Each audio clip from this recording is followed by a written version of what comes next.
نحمده ونصلي على رسوله الكريم اما بعد فاعوذ بالله من الشيطان الرجيم بسم الله الرحمن الرحيم رب اشرح لي صدري ويسر لي امري واحلل عقدة من لساني يفقهوا قولي۔ سورۃ ہود آیت نمبر 31 ذکر چل رہا ہے نوح علیہ السلام کا اور ان کی قوم کا۔ قوم نے نوح علیہ السلام سے مختلف مطالبات کیے کہ آپ کے ساتھ کوئی فرشتہ کیوں نہ آیا، یا آپ پر اللہ نے کوئی خزانہ کیوں نہ نازل فرمایا۔ تو نوح علیہ السلام ان کے اعتراضات کا اور ان کے تقاضوں کا یہاں جواب دے رہے ہیں۔ فرمایا وَلَا أَقُولُ لَكُمْ عِنْدِي خَزَائِنُ اللَّهِ وَلَا أَعْلَمُ الْغَيْبَ وَلَا أَقُولُ إِنِّي مَلَكٌ، اور میں تم سے نہیں کہتا کہ میرے پاس اللہ کے خزانے ہیں، نہ یہ کہتا ہوں کہ میں غیب کا علم رکھتا ہوں، نہ یہ میرا دعویٰ ہے کہ میں فرشتہ ہوں۔ تو ان سے وہ لاجکلی بات کر رہے ہیں کہ تم میری ان باتوں پر پکڑ کر سکتے ہو جن کا کہ میں نے دعویٰ کیا ہو۔ جن باتوں کا میں نے دعویٰ نہیں کیا، میں نے کوئی کلیم نہیں کیا، وہ باتیں تم مجھ سے کیوں پوچھتے ہو؟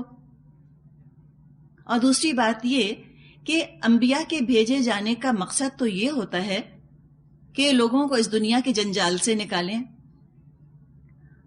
انبیاء اس لیے تھوڑی آتے ہیں کہ لوگوں کو مزید خزانے دے کر اس میں اور زیادہ الجھائیں۔ اگر یہی ہوتا، اسی طرح گھر کی اور سونے کی اور زیور کی اور دولت اور خزانوں کی اگر باتیں کرنی ہوتی تو یہ باتیں تو لوگ پہلے ہی کر رہے تھے، یہی تو ان کے ٹاپکس تھے۔ اگر رسول بھی آ کر انہی چیزوں پر صرف فوکس کرتے تو لوگوں کی بھی تو اصلاح نہ ہونے پاتی، ان کے ٹاپکس کیسے بدلتے؟ ان کے گفتگو کے موضوعات بدلنا یہ بھی تو رسولوں کی ذمہ داری میں سے ایک ذمہ داری ہوا کرتی تھی۔ جن باتوں پر انسان گفتگو کرتا رہتا ہے اس سے اس کی ترجیحات، اس کی پرائیورٹیز اور چیزوں کی اہمیت کا احساس ہوتا ہے۔ کن چیزوں کی اہمیت ہے؟ جن چیزوں کی اہمیت ہوتی ہے انہی کی بات کرتے رہتے ہیں۔ تو رسول آیا کرتے تھے تاکہ لوگوں کا فوکس دنیا سے ہٹا کر آخرت کی طرف بھی لے کر جائیں۔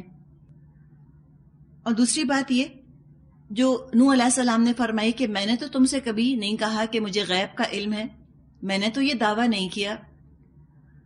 عالم الغیب تو صرف اللہ ہے۔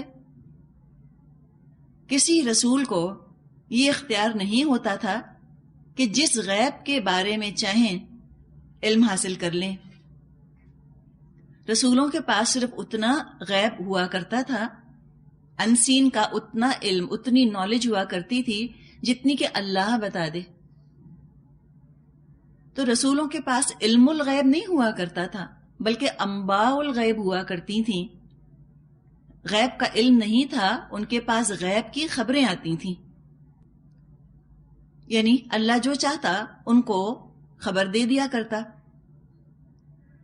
یہ بھی نیکی کا لوگوں نے معیار ہمیشہ سے بنایا اور آج بھی بنا کے رکھا ہے کہ اللہ والا وہ شخص ہوتا ہے، نیک متقی ولی اللہ وہ شخص ہوتا ہے جو کہ غیب کا حال بتا دے۔ یہ ان کے ہاں نیکی کا معیار سمجھا جاتا تھا، آج بھی سمجھا جاتا ہے۔ کوئی آ کر نبی اکرم صلی اللہ علیہ وسلم سے پوچھتا تھا کہ آپ اللہ کے رسول ہیں تو بتائیے کہ میری فلاں چیز کہاں رکھی ہے، یا فلاں میری بھینس ہے، اب بتائیے اس کے ہاں نر پیدا ہوگا یا مادہ۔ اس طرح کے وہ سوالات پوچھا کرتے تھے جس سے کہ پتہ چلتا ہے کہ وہ سمجھے نہیں کہ رسالت کا مقصد ہے کیا، کس چیز کا علم دینے کے لیے دراصل رسول بھیجے گئے ہیں۔ آخرت کا علم دینے کے لیے، آخرت کا فائدہ لوگوں کو دلوانے کے لیے رسول بھیجے جاتے تھے۔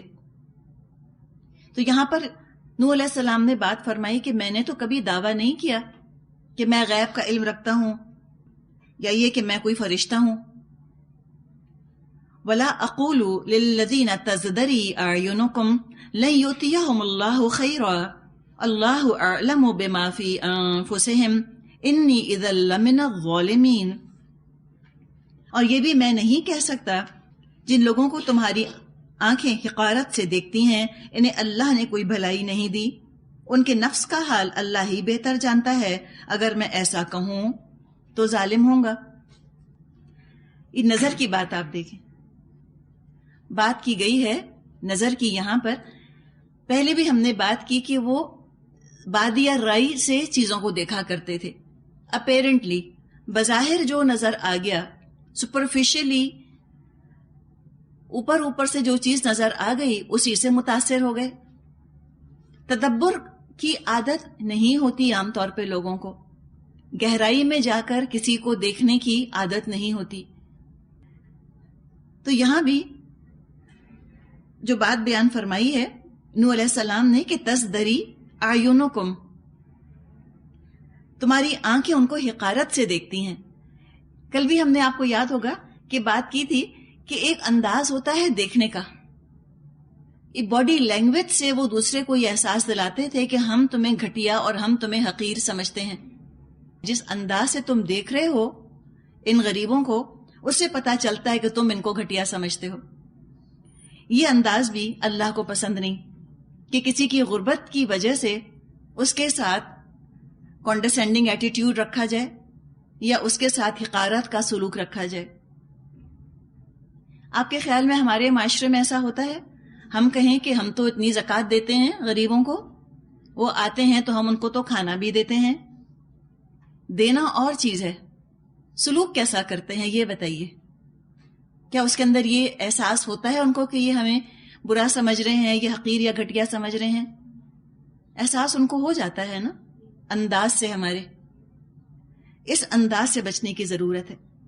یہ آپ نے زبان سے تھوڑی کچھ کہا ہوگا ان کو، آپ نے زبان سے برا بھلا نہیں کہا، اور یہ بھی بڑا غنیمت ہے جو یہ بھی کر لیتا ہے، غنیمت ہے کہ کم از کم غریبوں کو وہ زبان سے برا بھلا نہیں کہتا، اپنے نوکروں کو وہ گالی گلوچ نہیں کرتا۔ لیکن ہمارے معاشرے کے حساب سے غنیمت ہے، اللہ اس سے بہتر معیار ہمیں دے رہا ہے کہ نہ زبان سے برا بھلا کہنا ہے، نہ ان کو دھتکارنا ہے، اور نہ ان کو یہ تاثر دینا ہے، یہ امپریشن دینا ہے کہ ہم تمہیں ایک مصیبت سمجھ رہے ہیں، بوجھ سمجھ رہے ہیں، یا ہم تم کو حقیر اور گھٹیا سمجھ رہے ہیں۔ اس کا انداز کیا ہوتا ہے؟ کوئی انہوں نے بات کہی اور وہ کرتے ہیں، ایسی عقل نہیں ہے نا ان کے اندر زیادہ۔ اگر وہ اتنے ہونہار ہوتے، اتنے سمجھدار، ہائی آئی کیو والے اور عقل مند ہوتے تو وہ کیوں آپ سے مانگنے آتے؟ وہ خود کسی کمپنی کے اندر اعلیٰ عہدے پر لگے ہوتے، وہ کیوں آپ کی چاکری کر رہے ہوتے؟ وہ کیوں آپ کے برتن دھو رہے ہوتے یا آپ کی گاڑی چلاتے؟ اگر ان میں اتنی عقل ہوتی تو وہ خود اپنی گاڑی نہ خرید لیتے۔ تو اللہ تعالیٰ نے تو فرق رکھا ہے عقلوں کا اور ذہنوں کا، انٹیلیجنس کا فرق رکھا ہے اللہ نے۔ دنیا کا نظام اللہ نے چلایا ہے اس طرح سے۔ لیکن جب ہم ان کو یہ تاثر دیتے ہیں نا کہ ہم تم کو بے وقوف سمجھتے ہیں، اور وہ تاثر یوں دیا جاتا ہے، انہوں نے کوئی بات کری، سر جھکا کر ہنسنے لگ گئے۔ وہ جو بہت پولائٹ ہوتے ہیں وہ یوں کرتے ہیں، جو بدتمیز ہوتے ہیں وہ اتنی بھی زحمت نہیں کرتے کہ کم از کم اپنی حقارت کو چھپائیں، وہ تو صاف صاف ان کو کہہ دیتے کہ تم بے وقوف ہو، مثال کے طور پہ۔ چلیں جو کوئی بہت ہی پولائٹ ہے تو وہ کم از کم سامنے تو نہیں کہے گا، لیکن ان کی باتوں پر دلی دل میں کچھ سوچنا یا ان کو حقیر سمجھنا یا گھٹیا سمجھنا، یہ ہمیں کنٹرول کرنے کی ضرورت ہے۔ آپ یہ سوچیں کہ ان میں نہیں ہے نا، اتنا کامن سینس نہیں ہے، یہ ہینڈی کیپڈ ہے۔ کوئی شخص ہے جس کی کہ ایک ٹانگ نہیں ہے اور وہ لنگڑا کے چلتا ہے تو کبھی ہم ہنسیں گے؟ زیر لب مسکرائیں گے ہم اس پر؟ نہیں کریں گے نا۔ دو ٹانگیں ہوتی تو وہ نہ لنگڑاتا۔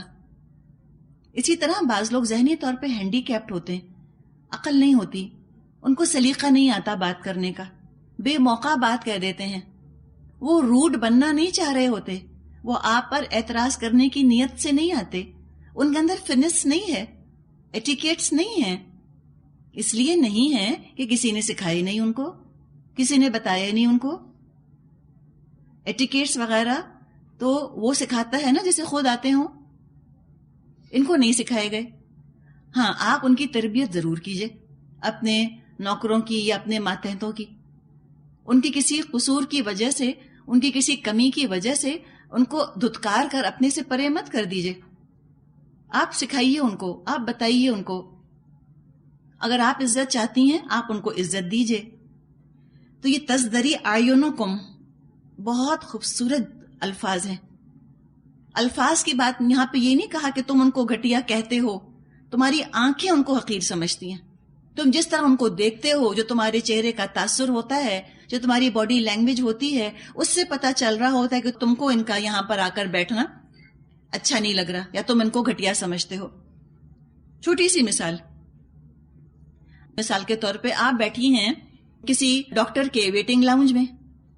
اب ایک بہت غریب سی کوئی عورت، پتہ چل جاتا ہے کہ غریب ہے، حال حلیے سے، اس کے طریقے سے، وہ آ کر آپ کی ساتھ والی کرسی پر بیٹھ گئی، یا صوفہ ہے اس پر وہ بیٹھ گئی.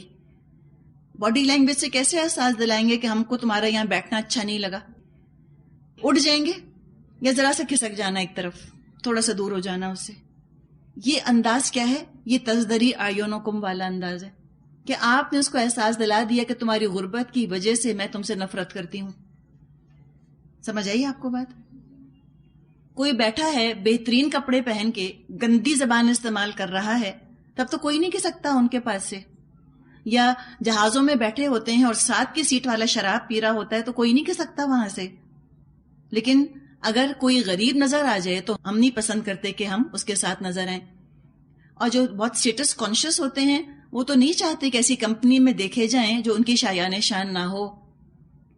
پیسے والا ہو، اچھا کپڑا پہننے والا ہو، چاہے ناجائز کماتا ہو، چاہے شرابی ہو، چاہے جوا کھیلتا ہو، کچھ بھی کرتا ہو، تمبولا کھیلے، کوئی بات نہیں، وہ قابل قبول ہے.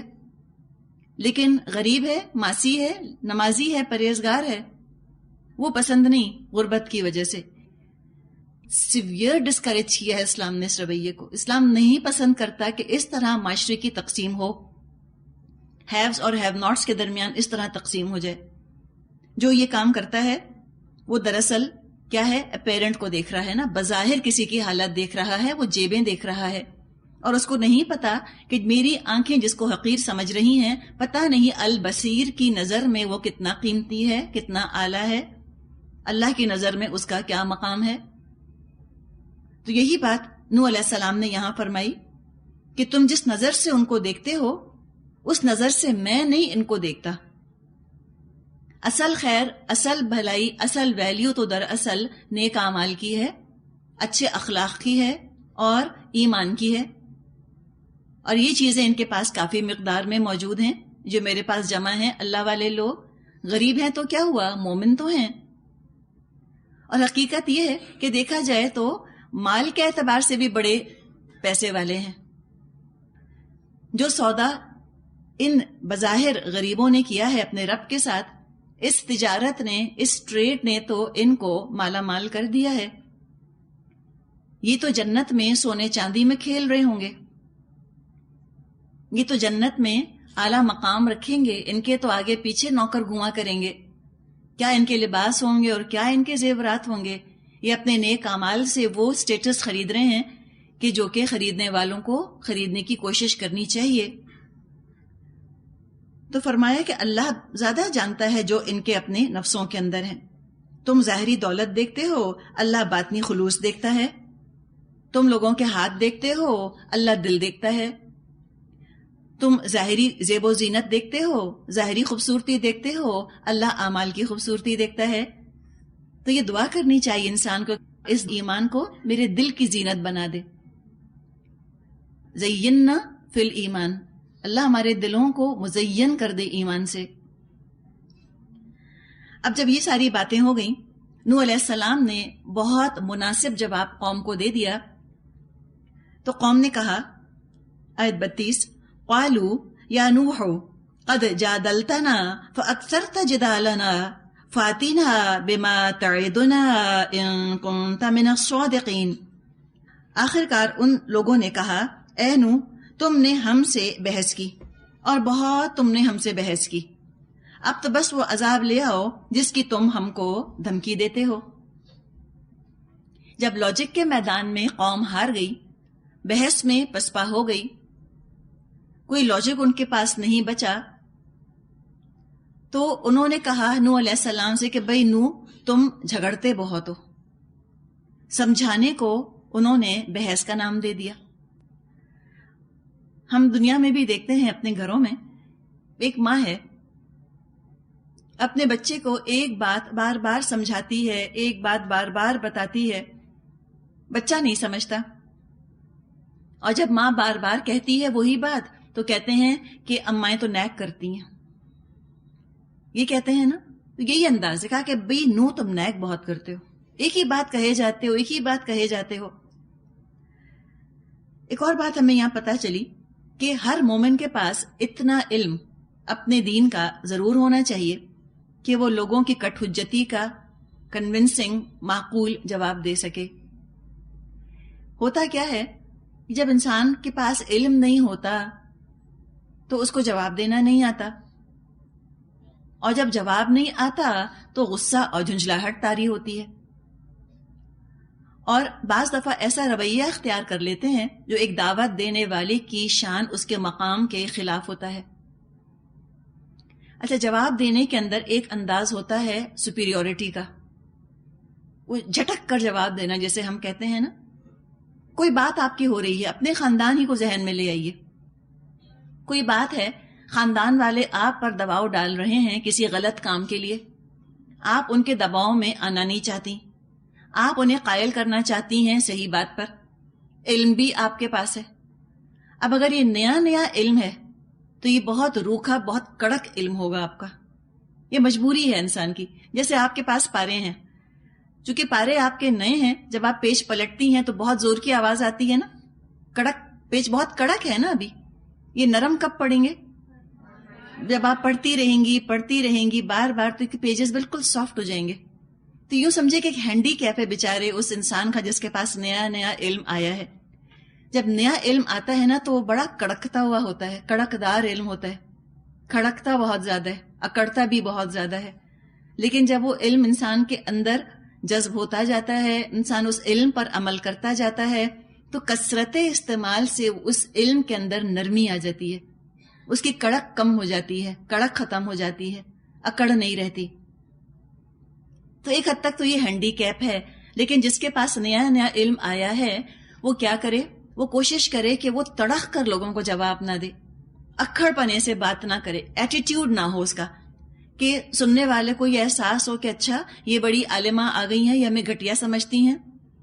بات کرنے میں مکے مارنا یا پاؤں پٹخنا یا آواز بلند کر کے بات کرنا یا اپنی آنکھوں سے دوسرے کو احساس دلانا کہ ہم تمہیں گھٹیا سمجھ رہے ہیں، یہ بھی تو وہی بات ہو گئی نا۔ دیکھیں، جو دولت والا ہے وہ کم دولت والوں کو گھٹیا سمجھتا ہے، ہم اس کو برا کہتے ہیں۔ ایک زیادہ علم والا ہے، اگر وہ کم علم والوں کو گھٹیا سمجھتا ہے اور حقیر سمجھتا ہے تو وہ کیسا انسان ہوا؟ اچھا انسان نہ ہوا، وہ اچھا انسان نہ ہوا۔ یہ کرنے کا کام نہیں ہے کہ زیادہ علم کی وجہ سے کم علم والوں کو حقیر یا گھٹیا سمجھا جائے اور ان کو یہ تاثر دیا جائے کہ ہم تمہیں بس برداشت ہی کر رہے ہیں، بیرلی ٹالریٹ کر رہے ہیں تمہاری جہالت کو، ورنہ مجھ جیسی عالمہ تم جیسے جاہلوں سے بات کر رہی ہے، تم فخر کرو اپنی قسمت پر، اور ابھی بھی میری بات نہیں سمجھتے تو پاؤں پٹخے چیزیں پھینک دی اٹھا کر۔ یہ کوئی طریقہ نہیں ہوتا، یہ طریقہ نہیں ہے۔ تو ایک تو ہینڈی کیپ ہے، وہ بھی ذہن میں ہم رکھیں کہ بھئی نیا نیا علم ہے تو یہ تو ہوگا، یہ تو ہم ذہن میں رکھیں، انشاءاللہ وقت کے ساتھ ساتھ نرمی آئے گی۔ لیکن ایک سختی جو کہ آلریڈی اکھڑ پن موجود ہے اس نئے علم کے اندر، اب مزید اس کو ہم کڑوا نہ کریں۔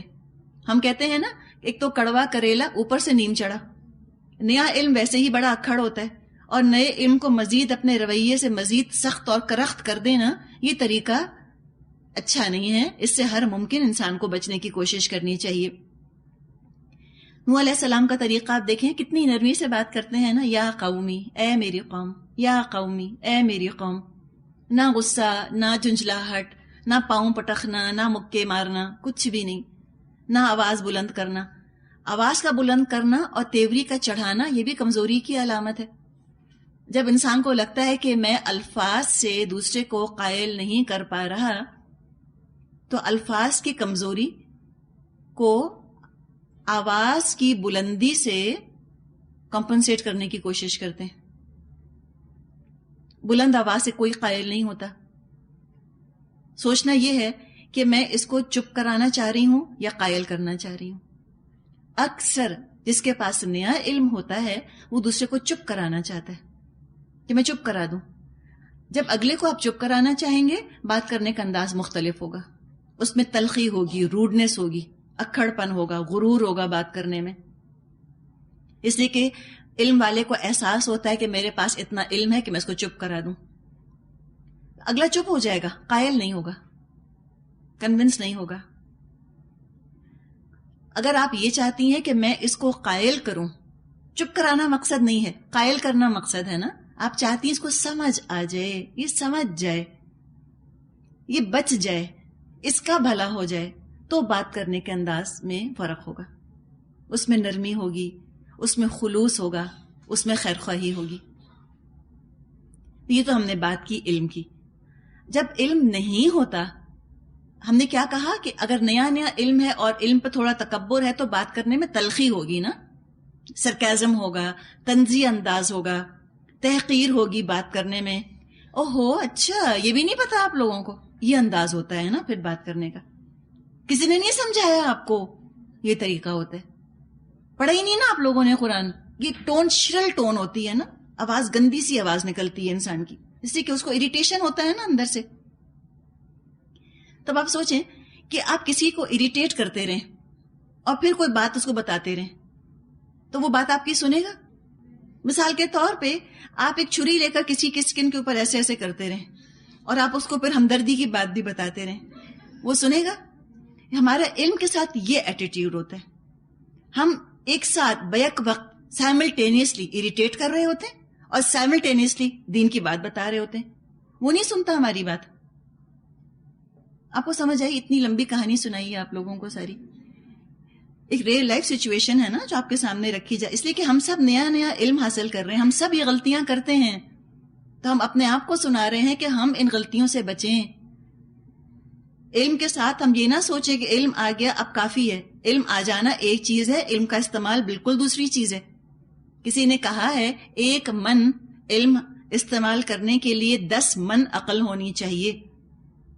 تو اگر عقل کے بغیر علم حاصل کریں گے تو پھر وہ علم دوسروں کو نفع نہیں دے گا اور اللہ کے یہاں ہو سکتا ہے ہماری پکڑ کا باعث بن جائے. تو رسولوں کا جتنا تذکرہ قرآن نے کیا ہے اس لیے کیا ہے کہ ہم علم کو استعمال کرنا سیکھیں رسولوں کے نمونے سے, کہ وہ اپنے علم کو استعمال کیسے کرتے تھے, بات کیسے کرتے تھے.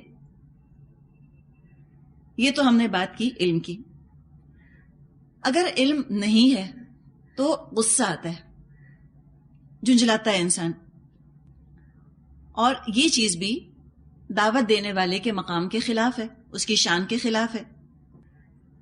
نوح علیہ السلام سے اتنی illogical باتیں کریں ان کی قوم نے,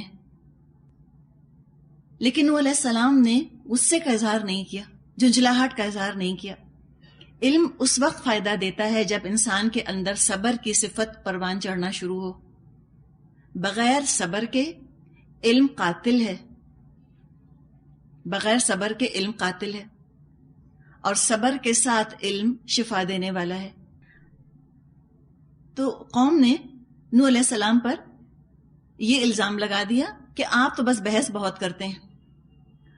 اب بجائے اس کے کہ وہ یہ کہتے کہ نوح اگر آپ سچے ہیں تو اللہ سے دعا کیجئے کہ اللہ ہم کو ایمان لانے کی توفیق دے دے. لیکن قوم ایسی ہٹ دھرم تھی, ایسی سٹبن تھی, بجائے اس کے کہ وہ ہدایت کی دعا مانگنے کے لیے کہتے نوح علیہ السلام سے, انہوں نے کہا فاتنا بما تعدنا ان کنت من الصادقین, تو لے آؤ ہم پر وہ عذاب جس کی تم ہمیں دھمکیاں دے رہے ہو اگر تم سچے ہو. یہ ہے پرابلم انا کا, یہ ہے انا کا مسئلہ. حق نظر آ جاتا ہے لیکن انا اڑے آ جاتی ہے, حق قبول کرنے نہیں دیتی.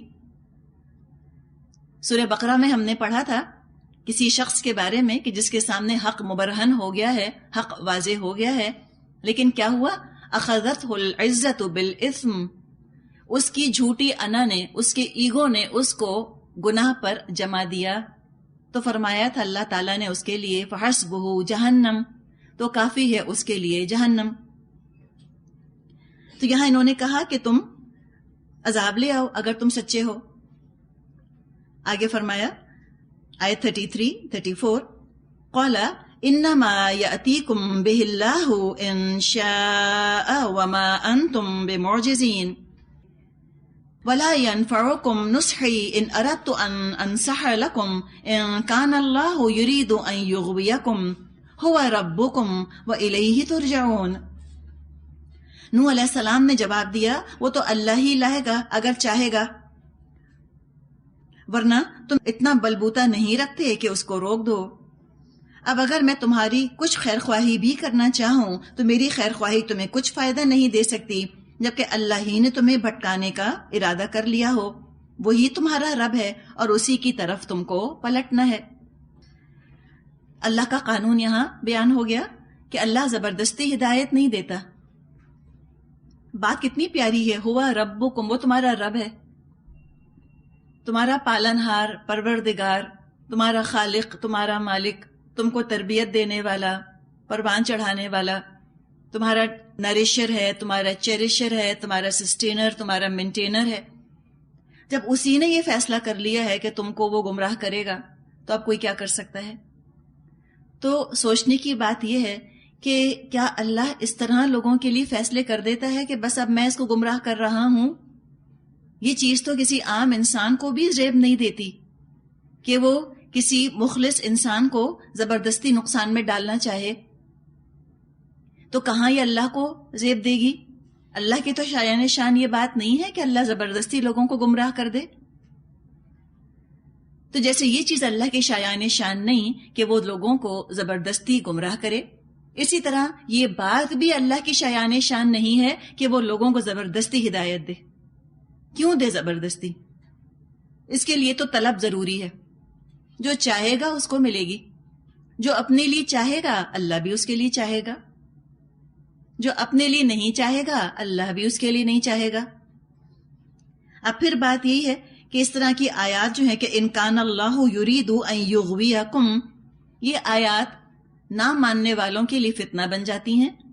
ان آیات کو وہ اپنی جسٹیفیکیشن، اپنی دلیل کے طور پر پیش کرتے ہیں کہ دیکھو اللہ ہی گمراہ کر رہا ہے ہم کو، ہم کیا کریں. تو یہ چیزیں، یہ آیات گمراہوں کی گمراہی میں مزید اضافہ کرتی ہیں، اور یہی آیت ہدایت پانے والوں کے لیے ہدایت کا ذریعہ بن جاتی ہیں. اس طرح کی آیات پڑھ کے ہدایت چاہنے والا اللہ سے دعا کرتا ہے کہ اللہ مجھے تو گمراہوں میں شامل نہ کر. اللہ تیرا اختیار ہے نا، اللہ تو مجھے نہ گمراہوں کے اندر شامل کر. اور اللہ تعالیٰ نے قرآن کی شان بیان فرمائی ہے سورہ بقرہ میں، یضل بہ کثیرا ویہدی بہ کثیرا. اسی کے ذریعے سے اللہ تعالیٰ بہت سوں کو گمراہ کر دیتا ہے، بہت سوں کو ہدایت دے دیتا ہے. اور قاعدہ بیان فرما دیا وہاں پر کہ وما یضل بہ الا الفاسقین، نہیں گمراہ کرتا اللہ مگر کن کو؟ فاسقوں کو، جو خود چاہتے ہیں نافرمان بنے رہنا، انہی کو گمراہی ملتی ہے. قوم نوح بھی انہی لوگوں میں سے تھی جو کہ گمراہی چاہتی تھی. ہم سورہ نوح میں اس کا ذکر پڑھیں گے. وہاں پہ نوح علیہ السلام کی فریاد آئی ہے. انہوں نے فرمایا وَإِنِّي كُلَّمَا دَعَوْتُهُمْ لِتَغْفِرَ لَهُمْ جَعَلُوا أَصَابِعَهُمْ فِي آذَانِهِمْ، اور اے اللہ جب بھی میں نے ان لوگوں کو بلایا تاکہ تو ان کو معاف کر دے، انہوں نے اپنے کانوں میں انگلیاں ٹھونس لی. وَاسْتَغْشَوْا ثِيَابَهُمْ، اپنے کپڑوں سے اپنے آپ کو ڈھانک لیا، اپنے منہ ڈھانک لیے. وَأَسَرُّوا، اور اڑ گئے اپنی روش پر. وَاسْتَكْبَرُوا، اور تکبر کیا انہوں نے. کیسا؟ استکبارن، بڑا تکبر. ایسا ریولژن جب آ گیا قوم کے اندر، ان کی اپنی ہٹ دھرمی کا، بدتمیزی کا یہ حال ہو گیا کہ بات سننے تک پر راضی نہ ہو، تو اللہ نے بھی ان کی خواہش پوری کر دی. اور جب اللہ نے ان کی خواہش پوری کر دی، اب ان کے دلوں پر مہر لگ گئی. تو کسی نے بات کہی ہے کہ دو چیزوں سے ڈرو، ایک اپنی خواہش کے پورا نہ ہونے سے، اور دوسرے اپنی ہر خواہش کے پورا ہو جانے سے.